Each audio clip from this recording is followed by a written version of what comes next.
자, 구약성경 156페이지 레위서 8장의 말씀입니다. 레위서 8장 1절로 9절까지의 말씀. 레위기서 8장 1절에서 9절까지의 말씀입니다. 구약성경 156페이지에 기록되어 있습니다. 자, 1절부터 9절까지 이제 하나님께서 제사장을 세울 때 어떻게 세워라 이렇게 규례를 알려주고 계시는데요. 그것을 우리가 한번 알아보도록 하겠습니다. 1절부터 같이 읽겠습니다. 시작. 여호와께서 모세에게 말씀하여 이르시되 너는 아론과 그의 아들들과 함께 그 의복과 관유와 속죄제의 숫송아지와 순양 2마리와 무교병 한 광주리를 가지고 온 회중을 회막문에 모으라. 모세가 여호와께서 자기에게 명령하신 대로 하매 회중이 회막문에 모인지라. 모세가 회중에게 이르되 여호와께서 행하라고 명령하신 것이 이러하니라 하고 모세가 아론과 그의 아들들을 데려다가 물로 그들을 씻기고 아론에게 속옷을 입히며 띠를 띠우고 겉옷을 입히며 에봇을 걸쳐 입히고 에봇에 장식띠를 띠워서 에봇을 몸에 메고 흉패를 붙이고 흉패에 우림과 둠밈을 넣고 그의 머리에 관을 씌우고 그 관 전면에 금패를 붙이니 곧 거룩한 관이라. 여호와께서 모세에게 명령하신 것과 같았더라. 하나님의 말씀입니다. 아멘. 레위기를 대할 때 좀 어려움을 느끼게 됩니다. 왜냐하면 레위기의 내용이 아주 자세한 설명이 있지만 그 설명이 우리가 글을 읽을 때 잘 와닿지를 않아요. 실제로 3500년 전에 있었던 이야기고 그 구약시대 제사장 임명식이 신약시대를 살아가는 나와 도대체 어떤 관련이 있는가. 우리가 그 관련을 모르면 도대체 내가 이 글을 왜 읽어야 하지? 레위기를 도대체 왜 공부해야 하지? 레위기가 왜 성경에 쓰여 있지? 우리가 그런 것에 대해서 좀 이해를 하기가 어려워요. 자, 레위기는 한마디로 구약 시대에 하나님께 나아가는 방법, 그것을 계시해 주신 거예요. 그러니까 이 구약 시대 이스라엘 백성들이 하나님께 나아가는 방법은 이제 신약 시대에 이것이 영적으로 확대가 됩니다. 그래서 이스라엘 백성뿐만이 아니고 모든 사람들이 하나님께 나아가는 방법으로 확대가 되는데 모든 사람들이 하나님께 나아가는 방법으로 하나님께서 우리에게 알려주신 것이 예수님을 통해서 하나님께 나아갈 수 있다는 거였죠. 그러니까 이것을 미리 이스라엘 백성들에게 미리 보여주신 것이 레위기예요. 그래서 구약 시대에는 하나님께 나아가는 방법이 딱 하나밖에 없었거든요. 그것이 바로 제사예요. 제사를 통해서 하나님께서 이스라엘 백성들을 만나 주신 거예요. 그러니까 그 제사법을 하나님께서는 아주 세세하게 기록해 놓으셨고 특별히 제사를 드릴 때 하나님의 제사의 원칙은 뭐냐 하면 나 오늘 하나님께 제사 드려야지. 내가 마음대로 그렇게 제사를 드릴 수 있는 게 아니었다는 거죠. 제사에는 반드시 제사장이 필요해요. 즉 중보자가 있어야 돼요. 내가 제사 드리고 싶다고 해서 내가 마음대로 제사 드릴 수 없는 거예요. 구약 성경에 보면 자기 마음대로 제사를 드리려 했다가 벌을 받았던 왕들이 있죠. 사울 왕도 있고 다른 왕도 있고 그런데 이런 것이 하나님께서 정하신 법을 지키지 않았기 때문이거든요.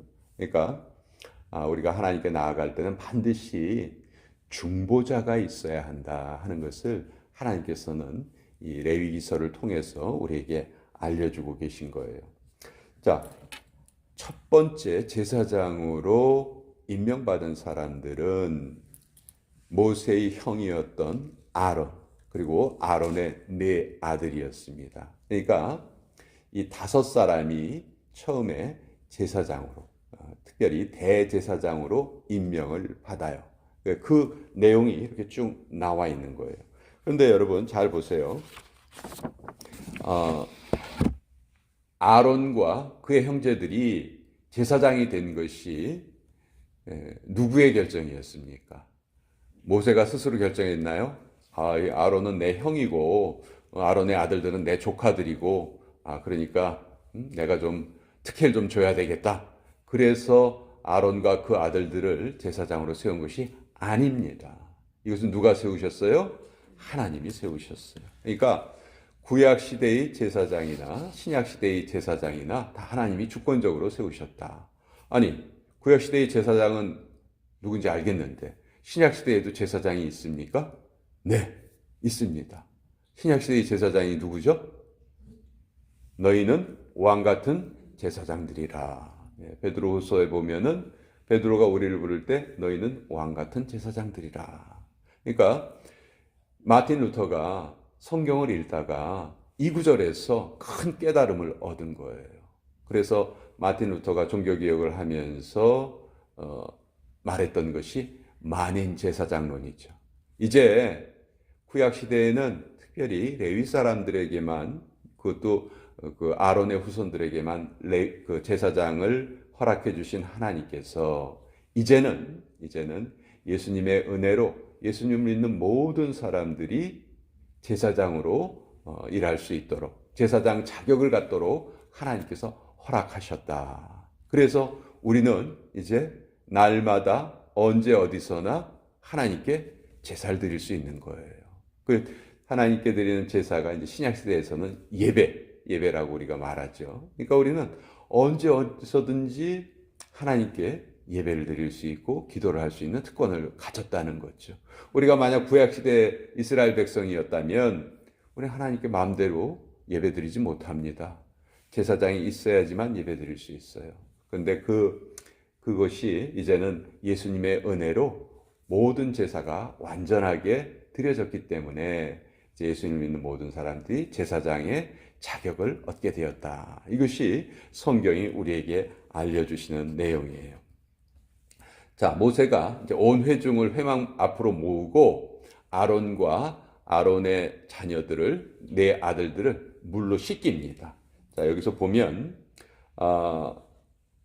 6절에 모세가 아론과 그의 아들들을 데려다가 물로 그들을 씻겼다. 이렇게 돼 있죠. 자, 구약 시대나 신약 시대나 제사장은 씻김 받은 존재입니다. 씻겼어요. 씻김을 받았어요. 그런데 잘 생각해 보세요.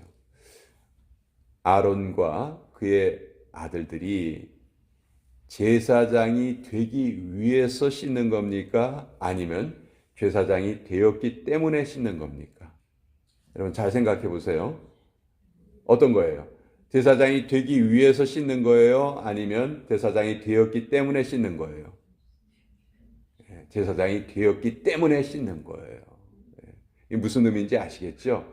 우리가 하나님의 자녀가 되기 위해서 씻는 거 아니에요. 우리가 하나님의 자녀가 되기 위해서 우리의 행위를 올바로 하는 거 아니에요. 그건 불가능해요. 아무리 우리가 깨끗하게 우리 자신을 정결하게 한다 해도 하나님 눈에 보시기에는 정말 우리는 죄악 덩어리예요. 우리는 스스로 깨끗하게 할 수가 없다고요. 그런데 하나님의 은혜로 이제 그 모든 것이 예수 그리스도의 은혜로 이제 가려졌어요. 그 다음서부터 우리가 해야 되는 일은 뭐예요? 날마다 우리 자신을 씻는 것이다. 영적으로 우리 자신을 정결하게 유지하는 것이에요. 그러니까 이게 아주 중요한 성경의 진리인데 우리 스스로의 힘으로는 절대로 우리 자신을 씻을 수가 없어요. 이거는 반드시 중보자가 필요해요. 그건 우리의 중보자는 예수님이에요. 자, 그러면 우리가 예수님의 은혜로 이제 하나님의 백성이 되었어요. 그럼 하나님의 백성이 된 우리가 날마다 우리 자신을 하나님의 백성으로서 유지해야 돼요. 그렇죠? 이 유지는 이제 우리의 몫이에요. 이것이 우리 성화의 삶이고 우리가 이것을 날마다 씻는다. 성경은 이렇게 표현하고 있죠. 자, 그 씻는다는 것이 구체적으로 어떤 의미냐? 6절에 보면 이 모세가 자기 형과 형의 아들들을 물로 씻겼어요. 그리고 거기에서 그친 것이 아닙니다. 7절부터 보면 7절부터 9절까지 보면 아주 복잡하게 여러 가지 옷도 입히고 옷에 필요한 여러 가지 것을 다 갖추게 합니다. 쉽게 말해서 옷을 입힌 거예요. 옷을 입혔어요. 그러면 구약시대의 제사장들은 이렇게 옷을 입었습니다. 자, 그러면 우리도 신약시대의 제사장들인데 우리에게도 옷이 필요하겠죠. 그럼 우리가 입어야 될 옷은 무엇인가? 바울이 이런 기록을 남깁니다. 골로새서에 보면 긍휼과 자비와 겸손과 온유와 오래 참음으로 옷 입고. 이제 우리 신약 시대에 우리가 입어야 되는 옷은 뭐예요?